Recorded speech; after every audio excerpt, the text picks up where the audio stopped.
Hi, Marc here and back in the jazzguitarlessons.net studio. So thanks for watching. This is a special jazz guitar transcription video in reply to a question asked by Jay, nicknamed Jay, a visitor from the website. This person wanted me to help him get started in transcription for a certain tune that is on YouTube. And as much as I would have liked to play along and kind of give you tips and plug in my computer and do it, due to copyright issues, I can't really do this. I don't want to go to jail, So the basic idea is that I compiled a few thoughts and tips that I want to share with you. There's a Jazz Guitar Transcriptions article on the website which I wrote maybe 3 years back, which is good but fairly short.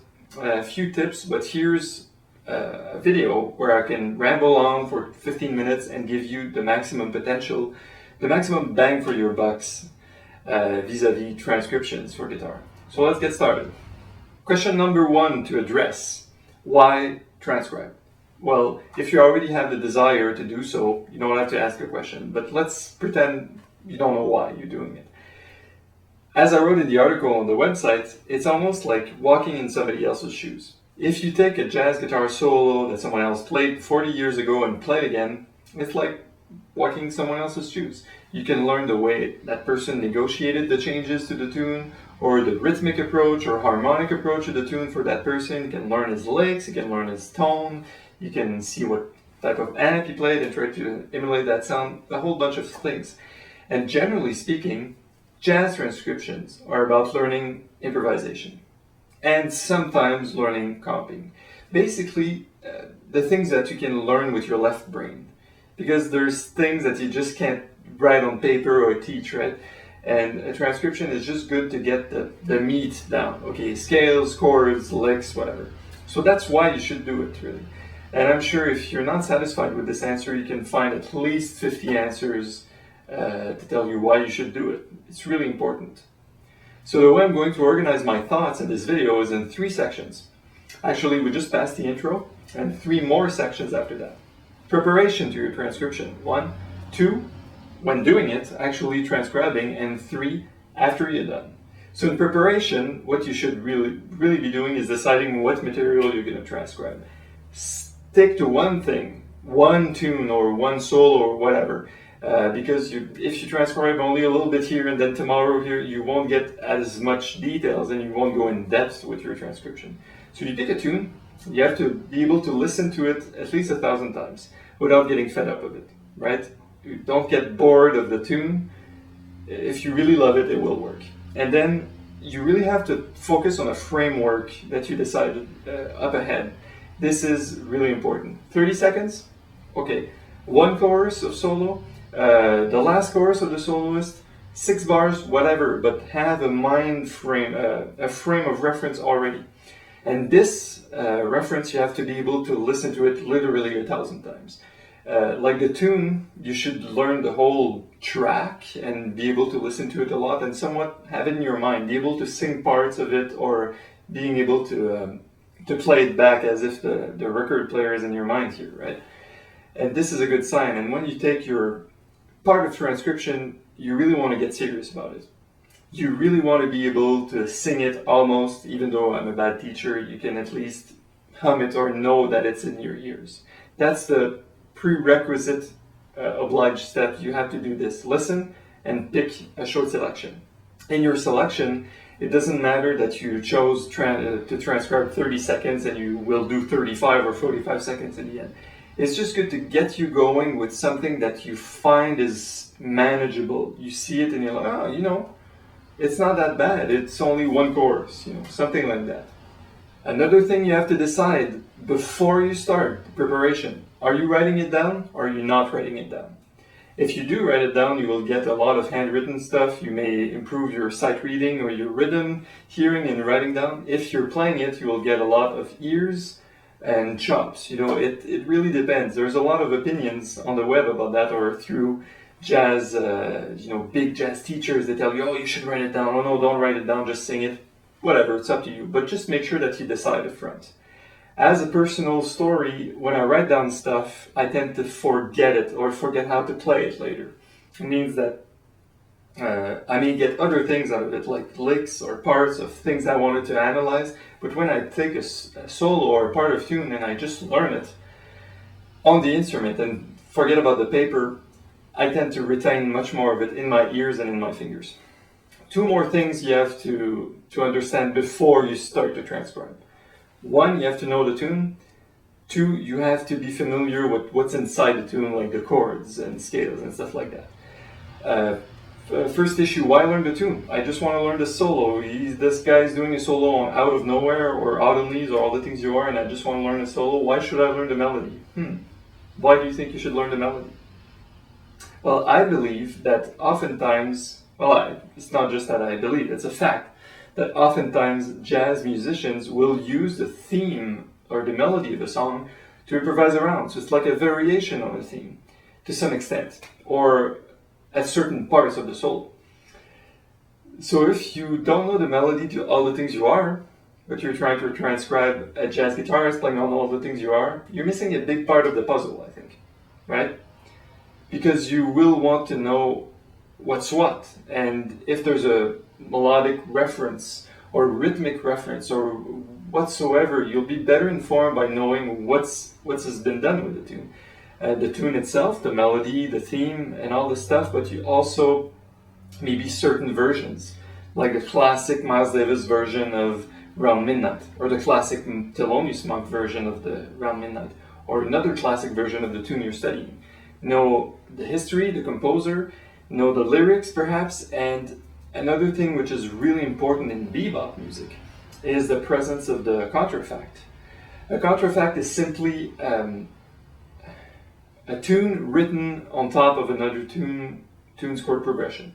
Let's say the tune Ornithology by Charlie Parker was written on the changes to How High the Moon. So that's how musicians proceeded at a certain period. So let's say you're learning a Thelonious Monk tune. Make sure you understand if it's not the chord progression from somewhere else. You may get a lot more from your transcription then. And last preparation point, I said you need to have an idea of the scales and chords, like the material within the tune also ties into that. It's almost as if the transcription you're learning, you should already be somewhat familiar or be able to kind of wing improvisation on it, so you know how it feels to improvise on that form, or you know how it is to improvise on those chords, or you understand this. If you don't have that, and there's a bar of C minor Dorian, and your guy that you're transcribing is doing a C minor Dorian line, it'll be much easier to use your left brain and say, all right, I know this is C Dorian at this spot, let's see if it fits. Yes, my guitarist, my Barney Kessel is doing C minor Dorian line. Aha, it fits. Well, if you don't know the chords, well, you have to rely more heavily on your ears, or you'll be kind of fishing for the next note, more or less. Now let's jump into the actual transcription. While transcribing, what you should do. First thing, and you have to forgive me for this, you need the transcription software. Not that it's good or bad, but I just think the old-timers will tell you, well, you don't need a software. We used to do, record player and just kind of put the needle and slow down the software, slow down the huge vinyl, and it would sound a tone lower and whatever. I believe in this, but I also think that we have iPods now, and we have iPads now, and we have HD cameras now on YouTube, and you should really take advantage of it. If you can do more transcription by the result of technology, I think, glory to you. So I use Amazing Slow Downer, which is a software that can slow down with different algorithms. So you can slow down way down, like 50% or less, and it will still sound good. Or you can slow down just a little bit if it's too fast for your ears or your fingers, which is really, really practical. There's an EQ on it, there's a karaoke function, and you can also loop parts of the tune. And that's really helped me so far when doing transcriptions. I think there's also Transcribe, a software that I've never used, and for YouTube videos, you might be inclined to check My Speed, I think it's called. It's a little device that whatever online video, you can just slow it down to the speed that you like and keep the quality, so that's really good. What I do finally with the software, I know it's a lot of blurb on the software, but it's really useful. I cut the time frame of my solo or my transcription. If it's 30 seconds, I just take it in Amazing Slowdowner, and I create a new MP3 file that I can carry with me and listen just to that loop. That's really nice. And you can also make that piece, that part of transcription, slower or faster, or have more bass in it or less bass. So that comes in really handy. So when you're transcribing, just get going. For me, it's always a drag because I think, I have to sit down there and kind of learn the thing. It's kind of a trouble. If it's like that for you, just sit down and tell yourself 10 minutes. 10 minutes, I'll be done, and I just go cooking or read the newspaper, I don't mind. You do 10 minutes, and then once you're started, you realize it's not that bad, right? You just do as much as you can, and even if you find only 2 notes in 10 minutes, that's 2 more notes. And then once you're sitting down and you're doing your transcription, just try to do as much as possible in one sitting. Okay, I'm not saying that because you have to spend hours. As I said, just get going with 10 minutes and whatever, but get going and make a chunk of it. And when you're done, put it to the side, forget about it. And come back the next day though, and do the same thing. Do as much as you can in one sitting, and you'll be amazed at what your ears can do, what your fingers can do. Because you'll be working focused and then letting it go. You do it again, you let it go. And it's better to do it like this than to do like 6 hours of half focused and you're not sure and the phone rings and you just want to get out, you have a headache. Just do what you can, let it go. Hopefully you'll be able to work on transcriptions many days in a row, especially if you're just starting. That's the concern of the visitor that asked for this video, right? You want to do 1 day, 2nd day, and at least 5-6 days in a row so it kind of integrates in your mind. And after that, it's cool if you let it go and do every 2 days. 2 last things about what you should do during transcription. Of course, you should find the notes. You should try to do as much as you can, but there's a lot of work that you'll do with the recording off, such as consolidating the fingerings. If you're a guitar player, chances are some lines you'll be able to play in more than one place. Woohoo. But when you do decide, just stick to the same fingering every time you play the solo. There's no progress that will be made otherwise. Just stick to one thing. And after that, if you see that everything you piled on is not practical for the next part, just resolve everything and redo everything. But make sure you always consolidating everything and taking firm decision as to where you're going to finger that. And then you can reflect upon it and come back and change it. But every time you play it, be strict with yourself. And lastly, this is the encouraging part. If something's too hard, just let it go. Skip it. I'll give you an example. I was transcribing a Charlie Parker thing, and I did 3 or 4 bars, and then the 5th bar, blah, blah, blah, a huge line, and I'm already slowing down at 75% of speed, and I played it. It's impossible. I won't be able to play it at tempo. It's fine. Just take that part out of your solo and just keep going. Do as if you're going to sing it or as if you're going to just leave it out. That's fine. That's the first option when you know you really won't be able to do it. If it's a piano voicing and you're not able to finger it on guitar, for example. The other option is that it's material that's almost comfortable for you. So you'll just skim over it a little bit and come back to it later. Something that's moderately difficult that you can't nail yet, but you know that with time over the transcription you'll be able. So you may skip over that, do your whole thing, and come back just to that part after. So that's all for what you should be doing during your transcription. Now let's see what you should be doing after. After you've done your transcription, you should try to maintain it. And that's been another question on the website also. What should I do? Well, just play your solo or the part of solo that you decided to transcribe. Maintain it by playing it with the recording. If you can't play it at tempo yet, which is likely, I must admit there's a lot of, let's say Charlie Parker stuff that I can't play at tempo. So I just keep playing it at 80% to make sure I'm accurate. That's fine. Play it with the recording, then play it by yourself, then play it with the metronome and see if you can play it much slower or much faster. And finally, if you play with people, you jam with friends, hey guys, do you mind playing 4 courses of blues while I try this John Coltrane transcription that I did? That could work. So those are all things that you want to do to maintain what you got so far.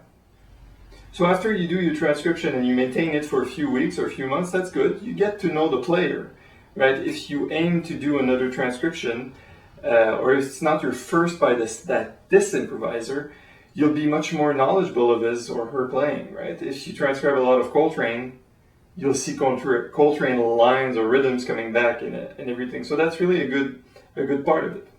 Of course, what you could do is take lines after you're done and kind of dissect them. You analyze them, you take just one lick and you take it through different keys, you change a rhythm, you create your own variations on it. That's all stuff you really get from left brain, once again. It's not even about the recording anymore, it's just about what you're doing with it. And lastly, that's for the philosophical part. Remember, at some point you will have to let it go.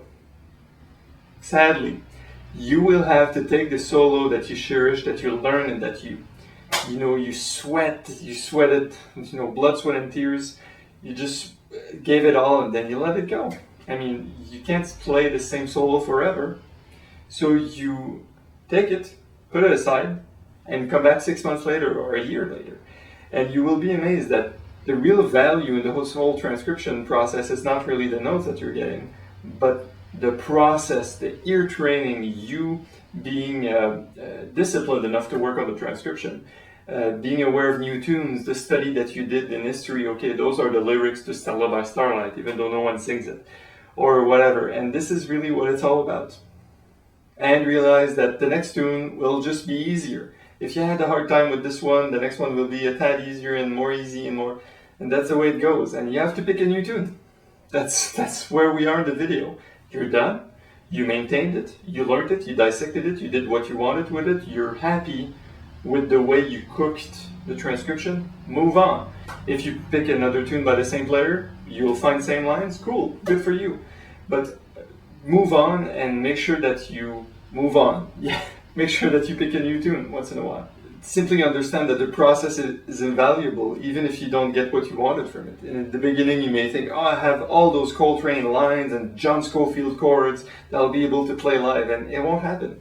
But the process is much more rewarding because you're working on your stuff, not on Coltrane stuff. It's all about you in the end. Your playing is an amalgamation of all your music.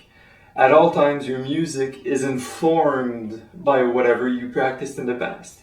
So even though it's not literal in the sense of 2-5-1 licks and flat 9 and this and that and bluesiness, you're always just you. So the same as you are what you eat, you are what you choose to practice. So if you want to get good vitamins for your playing, yes, get Pat Metheny and Wes Montgomery. If you want to eat junk food, that's up to you. So on that food analogy, which I can't believe I did in a transcriptions video, I will let you go on that. I'll see you soon on jazzguitarlessons.net. Improve your jazz guitar playing with a real teacher. See you next time.